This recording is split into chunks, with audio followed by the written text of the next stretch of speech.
Clarissa, a video presentation by Gary and Brian Crawford, created for the reunion of the descendants of David Clarence Crawford, 2010. Research by Brian, production by Gary. Our grandfather, David Clarence Crawford, was born in Berea, Ohio, on the last day of July in 1874. His father, George, was 26. Clarissa, his mother, was just 22. David was their first child, and Clarissa would continue bearing children for more than 20 years, until Ollie was born in January of 1895. Clarissa's health, apparently, was not broken by all these pregnancies, births, and child rearings. She lived to the age of 74. I regret that we never met. There's so much we don't know about great-grandparents, George and Clarissa. I suppose Brian and I may have asked Grandpa about his mom and dad, but we remembered nothing he might have said about them. Later, as adults, we questioned our father, Kenneth, about what he remembered of them. Whatever he may have told us, it's gone now. We remember almost nothing because I think there wasn't much. Dad remembered his grandparents visiting occasionally, and his family visited them from time to time. They didn't live that far apart. But I recall nothing personal, or funny, or clever, or endearing. No anecdotes. Consequently, for Brian and me, great-grandfather George and great-grandmother Clarissa were just names. Yes, we were told that George came over from Scotland at some point, but nobody knew when, or how, or who came with him, or where in Scotland they originated. About Clarissa, we knew even less, almost nothing. Well, there was this one thing. Kenneth said that there was a girl who sometimes visited George and Clarissa's family. Ken knew her too, years later. Gladys remembered her too.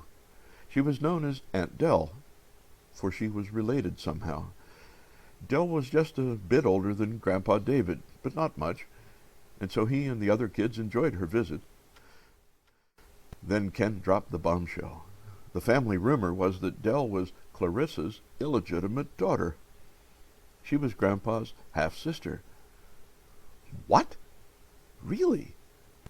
Aunt Gladys confirmed the rumor. Oh, yes, she was definite about it. Dell was Clarissa's daughter, but there was no first husband.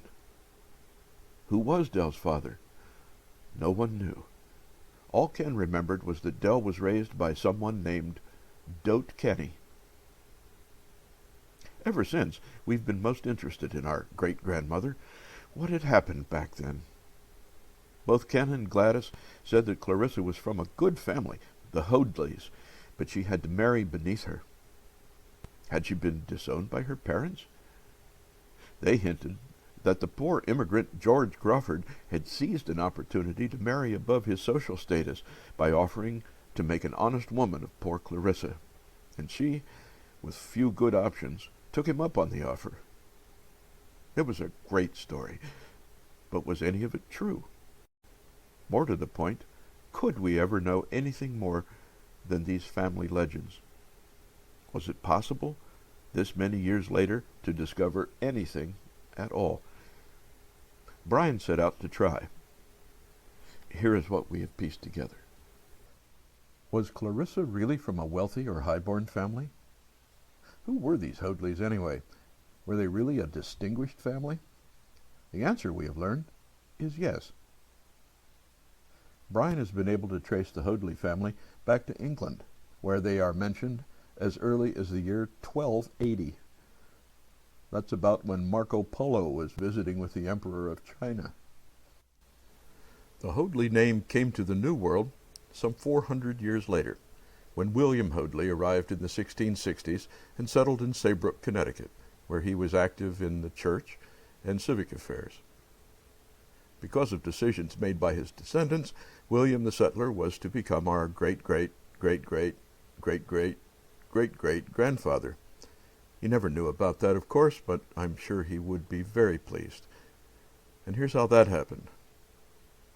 One of William's great-great-grandsons was Calvin, who was born in Waterbury, Connecticut in 1769. Calvin grew up during the American Revolution. In 1791, when he was just 22, Captain Calvin married Miriam Terrell and began raising a family. Their first child, Clark, arrived the following year. Our Clarissa would one day make him our great-great-great-grandfather. 4 more children were soon to follow, but Captain Calvin and Miriam decided not to remain in Waterbury. Instead, when the state of Connecticut announced in 1806 that it was developing its Western Reserve in the Indian Territory of Ohio, Captain Calvin resolved to be one of the new settlers. He formed a partnership with his father, his brother, a cousin, and 4 other men. Together they bought an entire township in the Ohio wilderness, sight unseen. By September of 1807, the pioneering expedition finally was assembled and ready to go. 8 men, 7 women, and 15 children. It was getting late in the year, but they reckoned the trip would take about 40 days, which would bring them to their new home well before winter. It didn't work out that way. After 40 arduous days traveling by primitive roads, they finally made it as far as Buffalo, New York, and the shores of Lake Erie.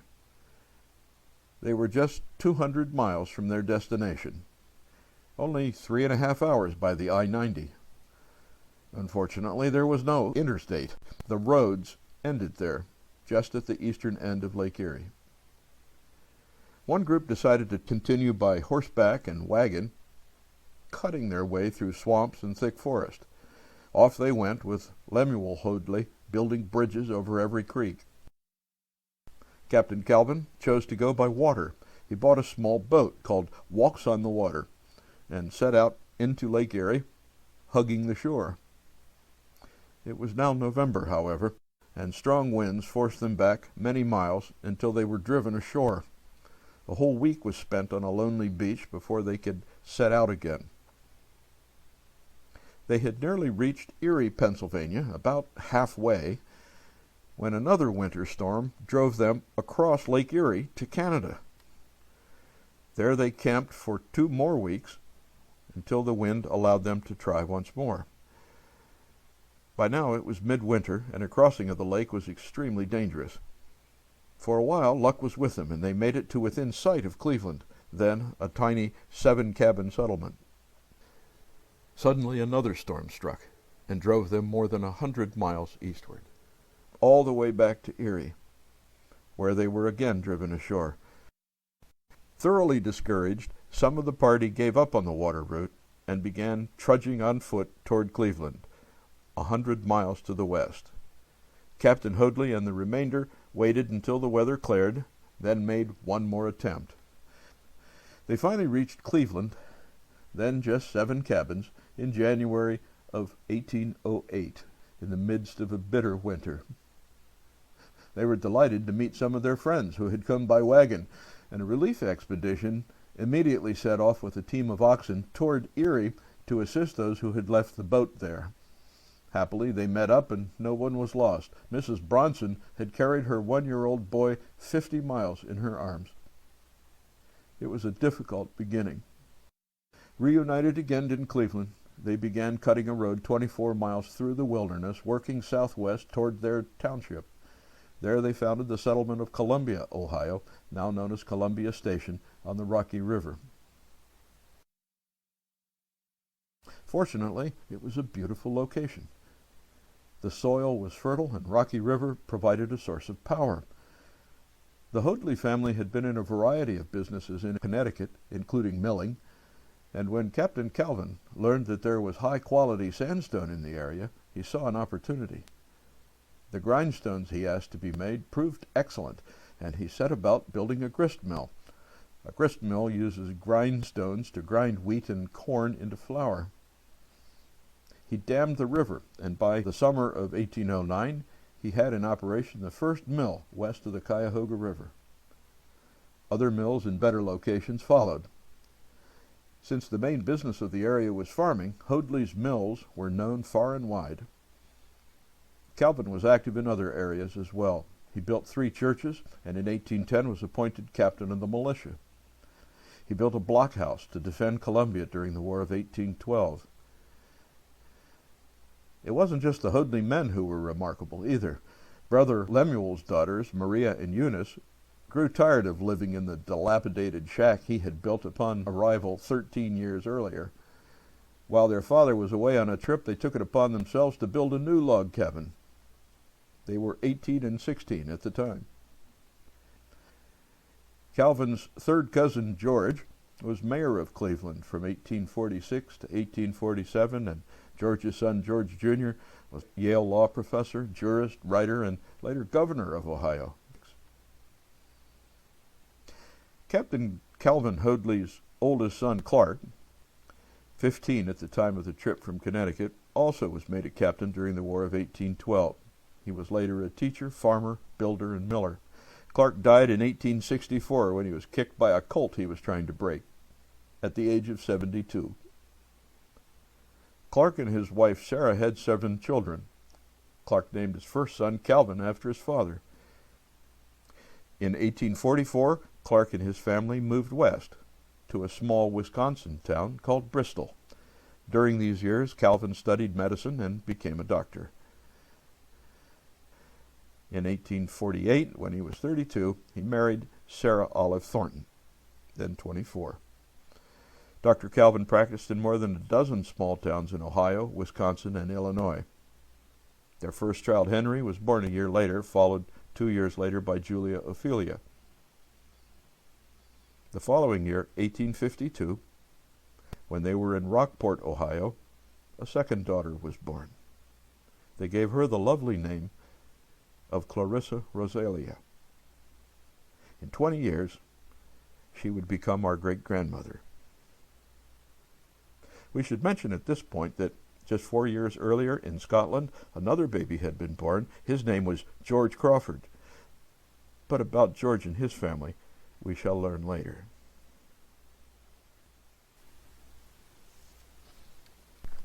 When Clarissa was 2, her mother was expecting again. Clarissa was eagerly looking forward to having a baby sister, or would it be a baby brother? No one knew, of course, that their happiness, and indeed their life together, were about to come to a sudden end. On March 15th, Sarah Hoadley died in childbirth. Baby James passed away the next day. Devastated by this double tragedy, Dr. Calvin had to confront the fact that he was now alone and responsible for 3 children under the age of 5. He decided to send daughter Julia to his sister Almanca Hickox in New Milford, Illinois. Henry and Clarissa would go to live with his brother Charles and his wife Martha in Bristol, Wisconsin. We don't know exactly when these moves took place, but probably it all happened very quickly. Within a matter of weeks, little Clarissa found herself essentially an orphan. She had lost her mother, her father, her sister, and her home. Only her brother Henry was left to remind her of the family she had once had. The family was never to be reunited. 3 years later, at age 41, Dr. Calvin Hoadley remarried. His new wife was 19-year-old Margaret Van Alstyne, and she was to give him a whole new family, one in which, apparently, there was no place for her predecessor Sarah's children. Perhaps we should assume that John, Julia, and Clarissa were, by that time, well settled into their new homes, healthy, loved, and happy. We hope so. The Civil War then erupted, and many Hoadleys and Crawfords served. Dr. Calvin's uncle, Calvin, was a captain in the Union Army and was at the Battle of Shiloh.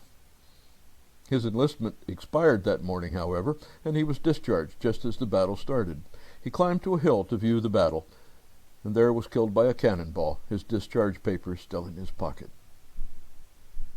After the war, Dr. Calvin's uncle Silas went into the remote mountains of Mexico to examine a gold mine in which he was interested. He was murdered by bandits in January of 1866. The 1860 census for Bristol, Wisconsin, shows Clarissa, then 8, living with her Uncle Charles and his family. But we know nothing more of her life there. We don't even know how far she went in school. We do know, however, that by the time of the next census, in 1870, Clarissa's life had taken a second and equally dramatic turn. The U.S. Census shows that in 1870, Clarissa was living not in Wisconsin, but in Columbia, Ohio, the town founded by her grandfather and where her father grew up. But so far as we know, Clarissa never had been. The census lists her in the household of Boltus and Clarissa Ruppel, where the now 17-year-old Clarissa Hoadley is identified as a domestic servant. When had she left Bristol, Wisconsin? Could have been any time between the two census reports, of course, as the decade between is a complete blank. Now wait a minute. The Ruppels' first names were what? Boltus and Clarissa? Now that's quite a coincidence. We suspected a family connection, and Brian tracked it down. Sure enough, Mrs. Ruppel's grandmother was a Hoadley. So, was it time for our Clarissa to be getting on in life? Had she finished school and gone off to Ohio to help her aging relatives? She appears to be employed by the Ruppels, for the census taker listed her as a servant, not a grandniece. Or maybe he didn't know what else to call a live-in grandniece who was helping with the housework. Of course, Clarissa might have left Wisconsin at age 7, soon after the 1860 census, but there's no reason to believe she did. If she were coming to do housework, she probably wouldn't have arrived in Ohio before she was 14 or 15, say 1867 or later. But here's the really important point. The census taker miscounted, or rather, the rules didn't allow him to include the fourth person in the Ruppel household. Remember Grandpa's half-sister, the mysterious Dell? She was born on October 1st, 1870. In other words, when the census taker came around in June, Clarissa was already 5.5 months pregnant. Had some man in Columbia taken advantage of this teenager from Wisconsin? It could be. But the pregnancy suggests another possibility for why Clarissa left her home in Wisconsin.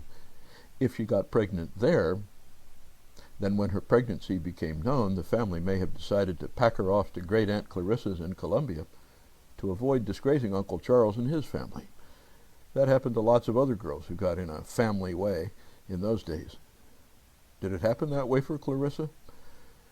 Almost certainly, we will never know. We do know, however, that in the fall of 1870, Clarissa once again found herself in a difficult circumstance. For the second time in her life, she was living apart from friends she had grown up with, separated from those who had raised her, her father out of her life with a new wife and family. She was unmarried with no prospects, and now she had a newborn baby to care for. It appears, however, that some of the people around Clarissa were willing to help. We have no information about Dell's first year, but presumably Clarissa nursed and cared for the baby. We do not know where she lived or how, but it seems likely that she and the baby stayed on at the Ruppels.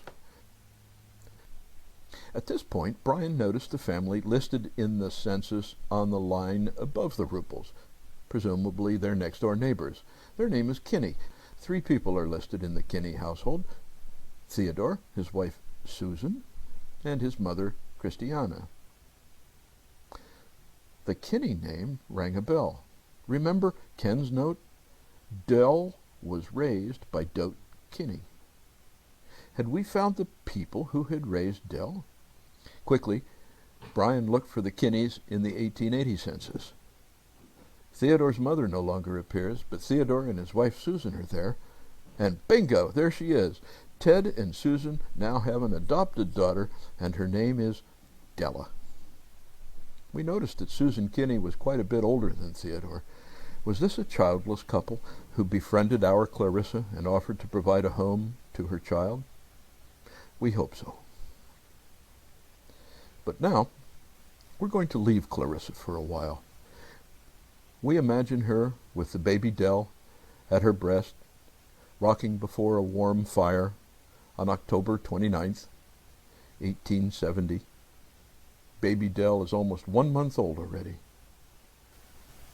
And today, Clarissa turned 18.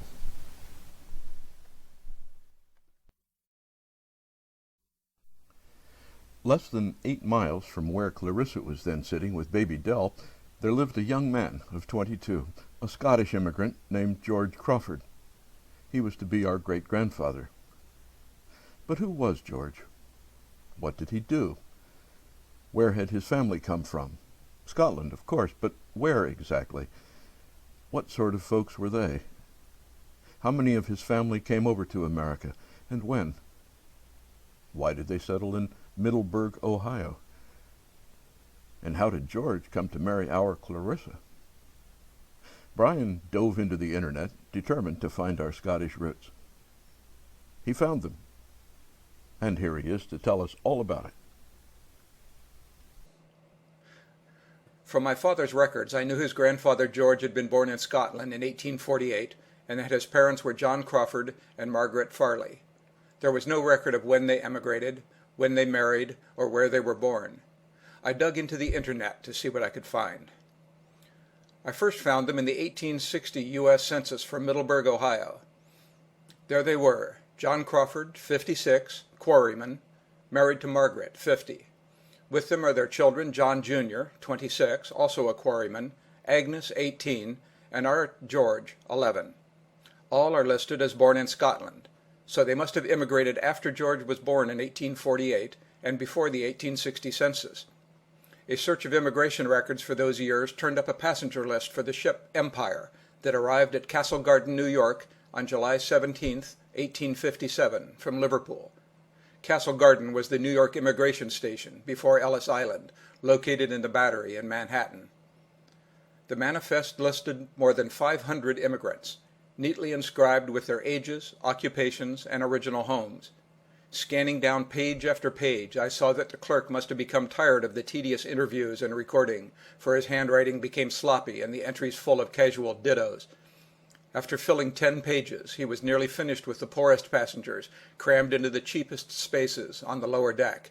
But there, just 12 names from the end, is our great-grandfather George, at 9 years old. He was traveling with his mother, Margaret Crawford, 50, brothers Benjamin, 21, and David, 17, and his sister Agnes, 15, dittoed as a male. These names and ages match the 1860 census perfectly.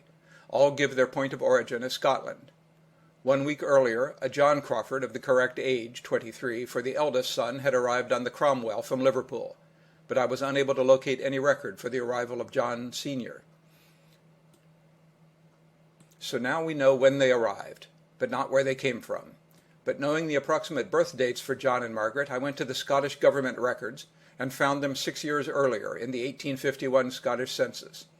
It lists John, an agricultural worker, and Margaret living in the parish of Swinton, with Benjamin, 16, a woodworker, Isabella, 10, and Agnes, 8, scholars, and George, 5. Although I believe Margaret was actually 41 and George 3 at this time, the other names and ages all match. John Jr., 17, Thomas, 15, and David, 14, were apparently not living at home. The village of Swinton is in the county of Berwickshire, in southeastern Scotland. I found birth records for their sons, John, Ben, Tom, David, and George, all born in Swinton between 1833 and 1839. But this isn't our George. This was an earlier son who died at the age of 5 in 1844. On his baptism record is a note. His parents residing at the Quarry House in the parish of Whitsom directed his name to be inserted in this register. So apparently they went to church in Swinton, but lived just outside the town, closer to Whitsom, 3 miles northeast of Swinton. This allowed me to go back another decade, where the family appears in the 1841 census in the parish of Whitsom. John is now listed as a quarryman. Their children are John Jr., 8, Benjamin, 7, Thomas, 6, David, 3, George, 2, and Isabel, 7 months. Agnes and our George were not yet born. Beside their name is their address, Quarry House. A search of old maps showed a number of quarries in the area, but only one between the villages of Swinton and Whitsom, Old Newton Quarry.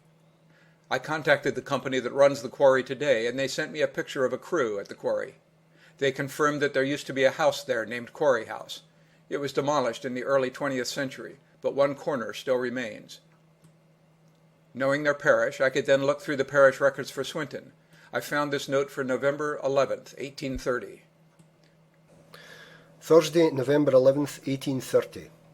John Crawford and Margaret Fairley acknowledged they had been irregularly married at Coldstream, produced a certificate dated November 9th, 1830, and were dismissed and gave to the poor 2 shillings 4 pence. Irregular marriages were performed by self-appointed priests for a fee. Such marriages were valid under Scottish law, and many English couples crossed the border to be married in Scotland. The church did not recognize the marriages, but a couple could pay a fee and be registered in the parish records, which legitimized the marriage. Now I knew our great-great-grandmother's true name, Margaret Fairley, the date of their marriage, and the place, Coldstream, Scotland, less than 5 miles from Swinton. The church in Swinton, built around 1150, still stands. Our ancestors worshipped here. Knowing that John Crawford Sr. was born in Swinton in 1804, I was able to locate his baptism record in the parish register. Friday, August 30th, 1805. Then was baptized John, lawful son of John Crawford, Wright, in Swinton, and Isabel Kerr, his spouse, born 16th January 1804. This gave me the names of John's parents, and a further search of the parish records found this entry for November 29th, 1783. Saturday, November 29th, 1783. John Crawford and Isabel Kerr, both in this parish, gave in their names for proclamation in order to marriage 9 shillings 4 pence. These are our great-great-great-grandparents. I was not able to find birth records for either John or Isabel in Swinton Parish. Searching the parish registers for all the nearby parishes, the most likely match for Isabel is in Gladsmuir, 28 miles northwest, on April 14th, 1765. Robert Kerr, Smith, in Edinburgh, and Agnes Brown, his wife, had a daughter born April the 8th, baptized 13th ditto by Mr. Francis Cohen, minister of Gladsmuir, and named Isabel. Witnesses James Brown, weaver, in Gladsmuir Kirk, and William Brown, his son. There is a John Crawford listed in the parish of Duns, 5 miles northeast of Swinton, on October 19th, 1759. John Crawford, lawful son to Thomas Crawford and Betty Addison. Witnesses John Crawford and James Addison. If this is the correct couple, John would have been 24, Isabel 18 at their marriage. I have located the names of our great-great-great-great-grandparents, Thomas and Betty Addison Crawford, and Robert and Agnes Brown Carr, who would have been born in the 1730s, when Ben Franklin was just coming of age. Searching beyond this point becomes more and more conjectural. At some point in the past we must be connected to the great Clan Crawford, one of the most powerful clans in the Scottish borders. Crawford earls and chieftains fought and served with Robert the Bruce, Mary Queen of Scots, Charles I, and William Wallace of Braveheart fame. His mother was Margaret Crawford, none of whom came to good ends, it must be noted. Robert the Bruce celebrated his victory at Bannockburn with a special mazer, or a communal drinking cup, in the bottom of which are the arms of his supporters, among them those of Crawford. The oldest known person named Crawford was a Dane named Thorlongus, Thor the Long, who married into the royal family of the Anglo-Saxon kingdom of Northumbria in the year 1060. When William the Conqueror drove the Danes out of what was to become England, Thorlongus fled north and settled in a small village where a Roman road, a millennium old even in Thor's day, forded the River Clyde. The name of the village was Crawford.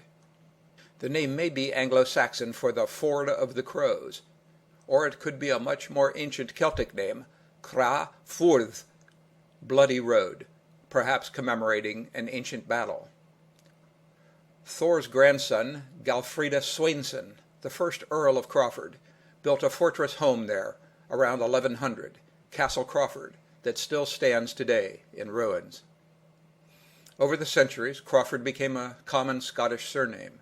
The barony existed in various forms and names for more than 800 years, until Hugh George, the 23rd Earl, died without male heirs in Saskatchewan in 1942. So our John Crawford, though he was no doubt kin to nobility, was a farm laborer and quarryman, probably with only a basic education.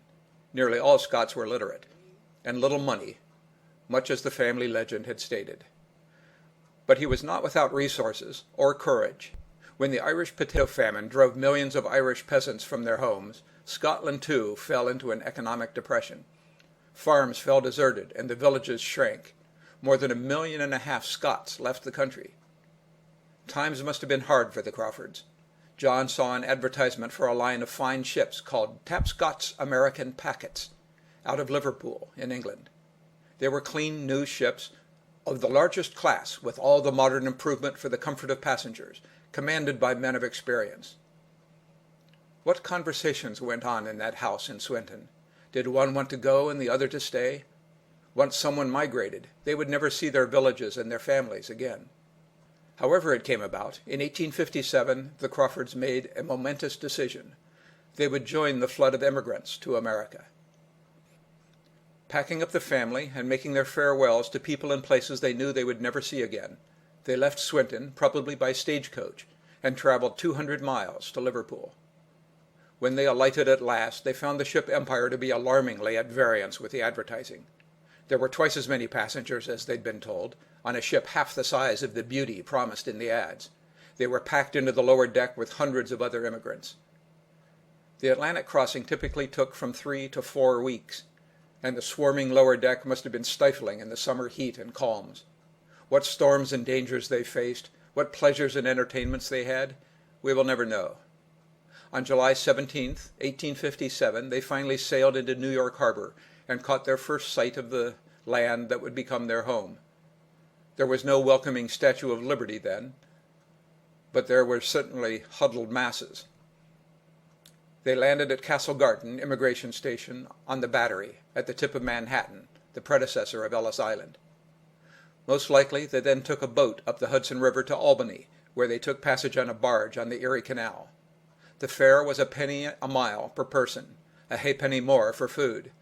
That would have cost about $38 for the 364-mile journey to Buffalo, New York. From there, they probably took a boat across Lake Erie to Cleveland. John and John Jr. found work in the grindstone quarries. Cuyahoga County retains a deed dated November 12, 1858, in which John and Margaret Crawford paid $300 to Alexander Laird to buy a 1-acre lot at 137 Adams Avenue in Berea, Ohio. So within 16 months of arriving at the Battery, the family had arrived in Ohio, and John had saved enough to buy land. He built a house on the property that still stands. In 1863, John and Margaret sold their house in the village for $400, making a profit of $100, and in 1867 they paid $1,200 for 30 acres up by Lake Abrams to take up farming. In 1871, John and Margaret sold the farm for $2,500, a profit of $1,300. So in 1872 we find John and Margaret in their 60s, living on a small farm near the corner of Eastland and Bagley Roads, outside Berea, Ohio. Their grown sons, John and Ben, live on nearby farms with their families. George is 24 and living at home, probably working in the quarry. And only 8 miles away lived a beautiful young girl in difficulty. So, now we know something about George and Clarissa's families. We know how they came to be just a few miles apart, and we understand something of their current circumstances. The stage is set. But how did they actually meet? Were they introduced by a mutual friend? Did they attend the same church? Or did they meet at a social gathering of some sort? We simply don't know, for that part of the story didn't come down to us. If no one in this room ever asked Grandpa the question, "How did your mom and dad meet?" well, then we'll never know. How we would like to have just 15 minutes with Clarissa to verify our guesswork and fill in these intriguing gaps. But until that opportunity presents itself, let's just assume that somewhere Clarissa caught George's eye, They fell in love. He proposed, and she accepted. We know that did happen because on June 30th, 1872, just 21 months after Dell was born, they were married in the parsonage of the church in Berea. Here's the handsome guy she married. At first it appears they moved in with his parents, John and Margaret, then 68 and 62 years old. This domestic arrangement appears to have been difficult, however. Margaret may have been in failing health, for she died just 3 years later. John was known in the neighborhood for his quick temper. Just 2 months after the wedding, John was arrested for threatening a neighbor with a scythe. The newlyweds soon had a place of their own. For some reason, however, the new place didn't work out, and they had to move back. That move did not go well, to put it mildly. This news report appeared in the local newspaper. Columbia, Ohio, Grindstone Advertiser, Friday, September 6, 1872. Arrested. A few days since, John Crawford and his son George were arrested and brought before Justice Watson on a warrant issued on complaint of the wife of young Crawford, in which the father-in-law and husband of the complainant were charged with assault and battery upon the person of the young wife. George only took unto himself a wife a few months since, and for a short time thereafter they lived with his father, when they moved into the village, where they have lived up to the time of the present difficulty. It appears that arrangements were projected for the removal of the son and his wife back to the father's house, and which the young wife opposed. At the time of the fracas, the old man Crawford visited the house in which his son lived for the purpose of removing the household effects, and it appears the son's wife did not object to his taking what belonged to her husband. But when her share of the property was molested, she interfered, and the difficulty thickened, which led to the arrest of her husband and father-in-law and their appearance in a court of justice. An examination of the case resulted in the release of the husband, but his father, less fortunate, was fined $5 in cost, as a warning against laying hands upon his daughter-in-law's property. How fascinating. So our plucky Clarissa, in the 3rd month of her marriage, had her husband and father-in-law arrested. It sure would be fun to know what happened next, but we don't. Did she and her in-laws reconcile? I'll bet they did. In any case, we know that she and George patched things up and made a home somewhere. Their marriage proved long and prolific. In all, Clarissa bore George 10 children. But it's really their first child who concerns us. He was named David, perhaps after George's older brother.